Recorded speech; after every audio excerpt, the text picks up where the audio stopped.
for reals. We have in the top right hand corner the person who chose the map, the person who says this every single week, if I recall correctly. It is our green Protoss, it is Vayne. And in the top left hand corner we have our current king winning 2 games now versus both a Zerg and a Protoss. Can he do it? Or Zerg and a Terran, can he do it versus a Protoss as well? It is Kugelsack. Or teal and or cyan Terran, depending on how you look at these things. Now, what does this map look like? Well, if we take a quick look at it, we see, of course, it has the... Ooh, okay, what it has is it actually has, of course, the... you can wall off of your main ramp. You have what is more or less a third sitting out here in the front, and that is, of course, with the full 8 patches and the 2 gas. And you have a back door expansion that is actually totally defended from anything. There's no ramp or anything headed in there. And it also has the full 8 patches as well as 2 Vespian geysers. So... this is a macro map, if I've ever seen one. Just to like trace the path really quick, one would have to take to get to the other side of the map. I'll update the voting script in just a second. Well, you'd have to run down here, at least in these positions. Down here, down this ramp, around here, down here, up this ramp, and then in here. So it is a pretty big map. You see these guys scouting, and these things take forever to get across everywhere. Let's go ahead and update the player voting list at least really quick. So if you're watching this on rCraftGaming.com/stream, you are indeed able to vote on this. It should be pretty self-explanatory. Just click on the player's name and it will do a vote for them.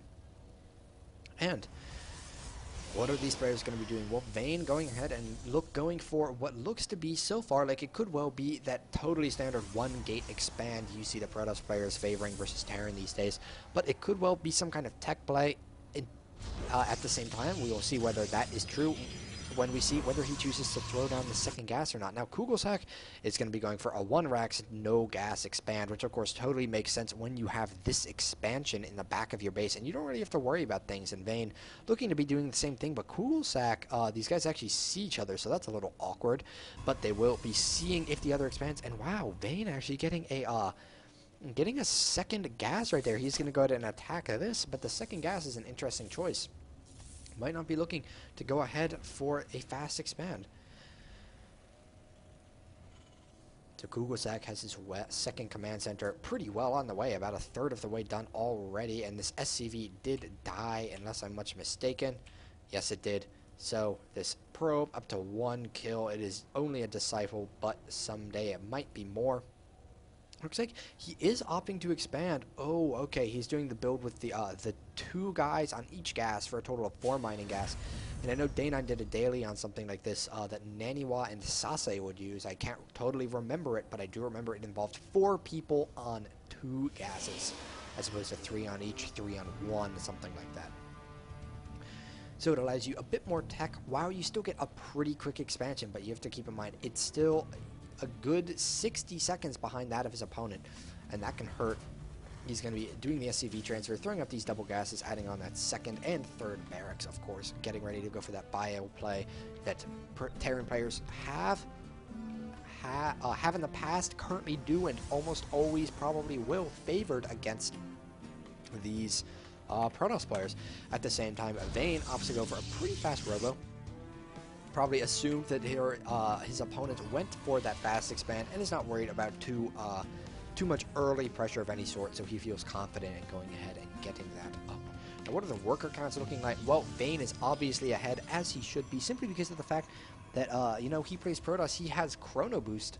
But of course, looking at the actual income, we see Kugelsack is ahead, and that would be, of course, because of those mules, and probably as well because, well, he's had a second expansion mining for a little bit, better distribution of the workers across the minerals.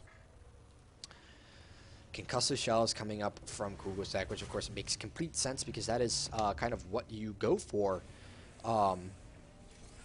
versus Protoss. Of course, that totally helps with both the charge lots, stalkers, all those gateway units, as a matter of fact, short of course, Archons, really. I don't know if you would call those gateway units, but slowing those units is essential. It makes the Terran army able to do a bit more damage. We have the very nice trio of gateway units sitting up here. The Sentry, one would say like the, it's essentially like the caster, who is a low attack power, but spells galore.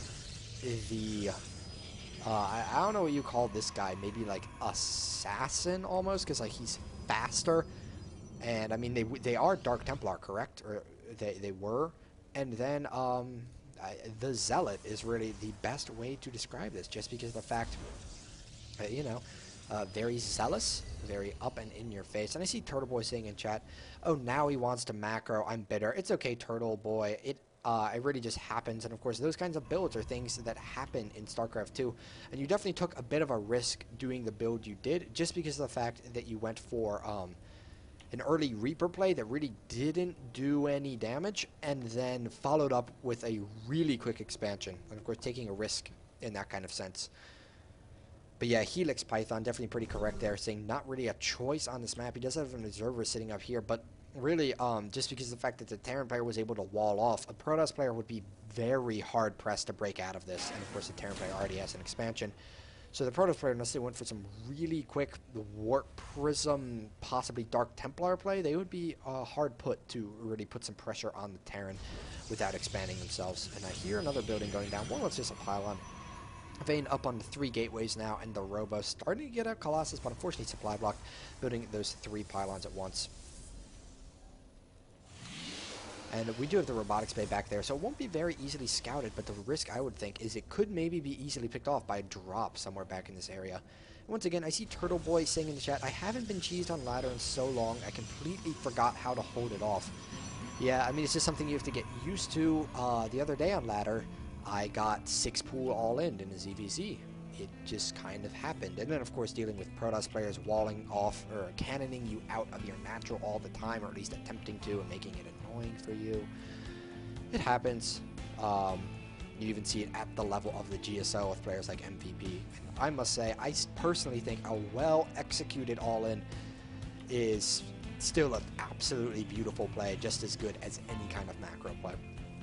And here we see Kugelsack going ahead and getting that factory to start that starport and get up those reactors, and going for that, going for those medevacs, and actually getting Vikings as well. Now, does he know there's Colossus? Well, he did just scan here, it actually looks like, so he knows there's a bay, he knows there's a forge going down, getting out that armor upgrade. As a matter of fact, I personally like to get the attack upgrade first when I'm getting Colossus, and then maybe the charge lots a bit later, just because of the fact that, of course, that thermal lance upgrade, or that ground weapons upgrade, definitely benefits the Colossus a lot, as well as the Zealots, because both, you note, have 2 attacks when looking at their attacks, which of course means it benefits them double. But looking like he's going to get to Twilight Council, prepping of course for that later Templar or Templar Archon transition, and definitely letting him get out charge pretty soon if he wants. Now we do have a drop possibly coming, could pick up quite a few, and wow, this army's actually really out of position. It's going to have to get all the way back through here, down this ramp, and oh my god, he's actually possibly walled himself off over here. You have to run through the mineral line, and this drop could be some trouble right here. What's going to happen? Kugelsack is going to drop these. He is going to try and avoid that photon cannon, but it doesn't look like Kugelsack has noticed this yet. Now these units are dropping in, and they have already picked off quite a few probes. He's going to go ahead and pull those. Is he going to take out the cannon? Looks like he's not going to go for it for the time being. He's actually just going to be a little indecisive and want to focus down. He just goes ahead, lifts up, and runs. It looks like Vayne opting to grab a 3rd expansion, but it looks like Kugelsack is looking to go for that 2-base play. Probably going to hit his opponent really hard sometime in the near future. And does he? Okay, he does have 1 engineering bay, and he has +1 armor on the way. Not +1 attack, though, so if he hits his opponent, it's not going to be a timing in terms of upgrades. He's just going to be looking for a critical supply advantage, which you can, of course, see that he currently does have in both the worker supply and the army supply.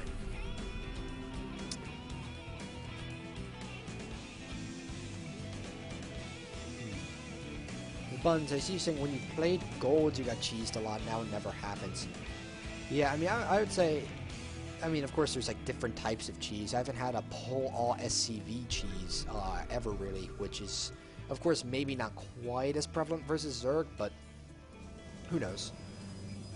And we do see that charge on the way. We see that ground weapons upgrade on the way for the Protoss as well. And Kugelsack going and getting that armory, which will of course let him start both that ship weapons for those Vikings if he chooses, as well as get these 2-2 upgrades started, or at least a +2 armor. What's going to happen? Well, Kugelsack's going to move out with a lot of stuff. Not a lot of medevacs though, only 2 medevacs, so that's a bit of a low count for this thing right here, especially once they start stimming all over the place. But this is a pretty healthy Viking count. We have 6 Vikings. 3 Colossus, so maybe a little bit low. He might want something actually more like maybe 10 or 12, but we'll have to see. How's it going to turn out? How's his position going to be? Now, he could actually get a really, really good arc right around here if he could fight in more or less a line. It could be good for him, because of course this is almost a uniform width here, and he is going to be running in. He scans.